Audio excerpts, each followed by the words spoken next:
Hi guys, welcome to our channel. আজি আমি দুজনে ফুৰিব আহিছোঁ বিহু উপলক্ষে আৰু ইয়াৰ লগতে জনাওঁ যে চবলৈ বিহুৰ শুভকামনা থাকিল, ৰঙালী বিহুৰ শুভকামনা আৰু চবে এনজয় কৰক যাতে মোৰ ফালৰ পৰা বিহু ভাল যায়। এতিয়া আজি আমাৰ ভিডিঅ'টোৰ প্ৰধান লক্ষ্য একো নাই, আজি জাষ্ট ফুৰিব আহিছোঁ আৰু ইয়াত আমি আহিছোঁ বেবেজীয়ালৈ।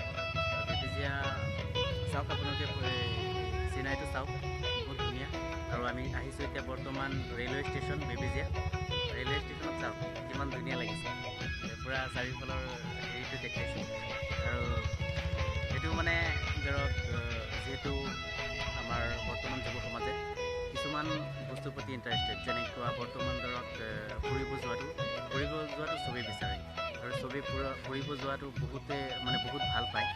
আৰু তাৰ মানে আপোনালোকে চাই আজিকালি বেছিভাগ মানুহ ঘৰত এনি টাইম বহি নাথাকে, যদি কোনোবাই বহি থাকে মোবাইলত বেছি হৈ থাকে আৰু কিছুমানে ফুৰি বহুত ভাল পাওঁ। আমি দুজন বিশেষকৈ কিবা নহয় ক'ৰবাত আমি ফুৰিব যাব লাগিব। আৰু এতিয়া আপোনালোকে ফুৰিব আহক আমাৰ নগাঁও ডিষ্ট্ৰিক্টত যাওক, আপোনালোকে বহুত ধুনীয়া জেগা আছে। বহুত ভাল লাগিছে ফুৰিবলৈ আহি। বিহু উপলক্ষেতো আপোনালোকে জানে কিবা ক'ৰবাত ফুৰিবলৈ গ'লে বহুত ভাল লাগে। আৰু আমাৰ বিশেষকৈ জাজৰি বা বেবেজীয়া য'ত আহিছোঁ আমি, তাত বহুত ভাল লাগে।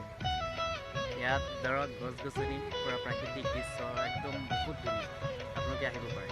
একদম এনি টাইম চাব আপোনালোকে আহি তাত। কোনোবা নহয় কোনোবা 2-3টা গ্ৰুপ এনি টাইম DSLR লৈ ফটো মৰাত ব্যস্ত থাকে। আজি দেখাম সেইটো আমি পাৰিলে।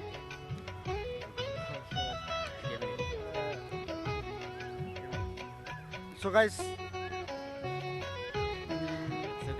আজি এইখিনি আমাৰ ফালৰ পৰা আপোনালোকক বিহুৰ শুভকামনা থাকিল।